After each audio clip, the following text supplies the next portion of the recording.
I'm a mechanic by trade. I love it. It's awesome. That's Ethan Healy. Very mechanically inclined. I love tinkering with stuff. I love playing with stuff. He's been working on cars and trucks before he was allowed to drive them.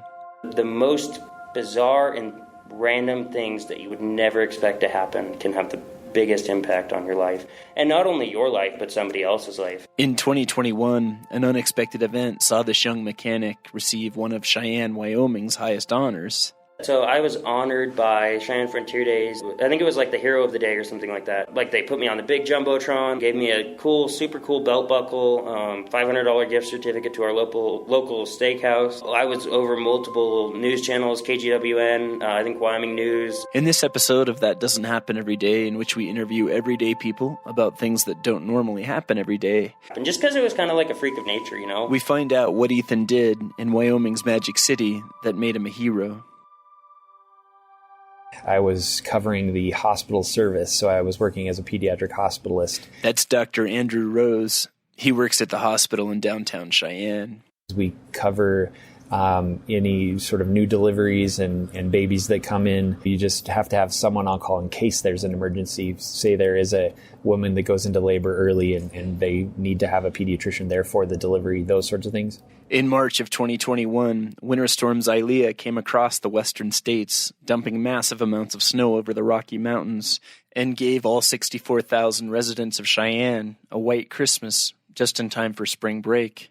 The next morning after it snowed so much, seeing a full 3-4 feet was a little bit tough. I knew I had to be to work soon the next day, and I basically was just saying to myself, oh, this could be really bad. We do get some snow in Cheyenne depending on the year, and most of us are prepared for winter storms, but this was more snow to fall in a 24-hour period than we had any record of happening before. There's no way my four-wheeler plow was going to be able to plow my front driveway. I couldn't get my car out at all. And I was worried, like, if I tried to ski in, because I have Nordic skis as well, I would run into patches where I couldn't cross a street or things like that. So I thought, well, maybe snowshoeing would be the best bet. So yeah, it did seriously cross my mind. Even a bit after the storm, I saw at least one guy with old military surplus snowshoes trekking through the parking lot of the local grocery store.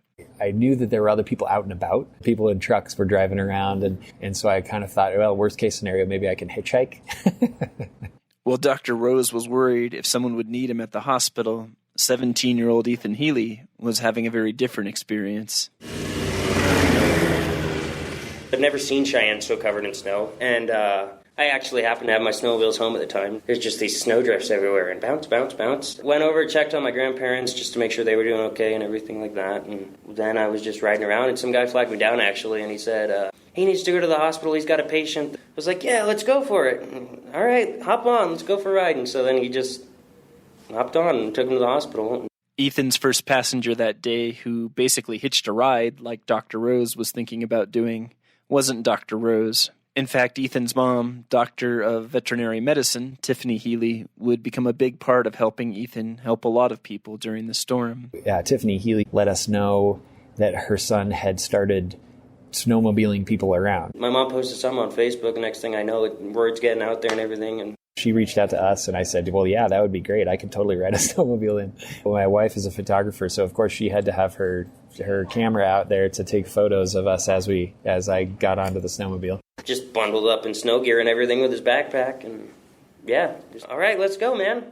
Is that all you said to him, was hop on? Yeah, pretty much. Just like, come on, man, let's go. Oh, yeah, hand around my stomach, whole way. I mean, we were leaning on one ski sometimes and just bouncing through the snow. It was a little dicey, but I don't feel like we went terribly fast. He was very conscientious, of course, of having me and my work bag and everything. We had a couple of moments where, it was really rough because where people had plowed and where you had to go in and out and around kind of drifts. It was definitely a little bit bumpy.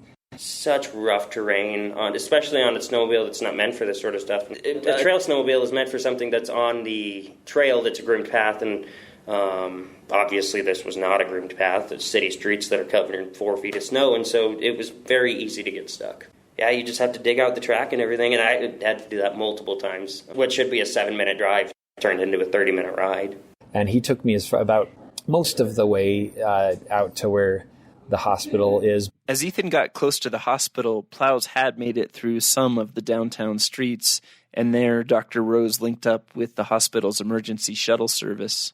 I then got a ride part of the way with the shuttle system that the hospital had set up. And they just had a couple of people that they happened to have a big truck offering or volunteering to just cart people back and forth who were working in the ICU, or people like me who just had to be in there to be on call, or, that kind of stuff. So a lot of people just came out of the woodwork and were just being really kind and helping everybody else out.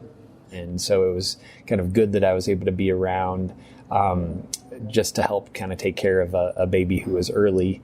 Rode home. Next thing I know, my mom's got another person. People are texting my mom left and right, and, oh, can you come and help us? And everything like that. And so I ended up, 10 or 15 people that day I ended up helping. When Ethan dropped off a heart surgeon at the hospital, he was told, "Thanks so much, man. You might have just saved somebody's life." So it was just kind of heartwarming, and to be honest with you, I don't know for sure that I did save somebody's life. But I ran that snowmobile out of oil the first day, and I don't know how long I was riding without oil on it or anything like that, and still runs to this day. It'll probably never happen again, but every year, every winter, I'm like, oh gosh, I hope it snows. It'd be cool if I could do it again. I mean, I'd do it again any day of the week. And I'm sure I'll put something out there on Facebook about it if this ever does happen again.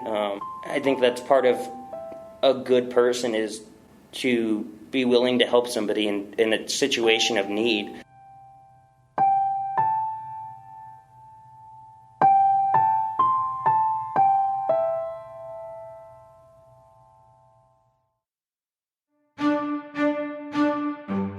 I want to thank Ethan and Dr. Rose for being on the show today, as well as what they did to help the community.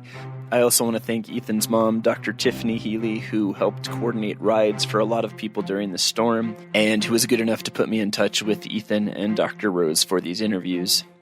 I want to give a shout out to everybody who helped anybody in some way during the March 2021 snowstorm.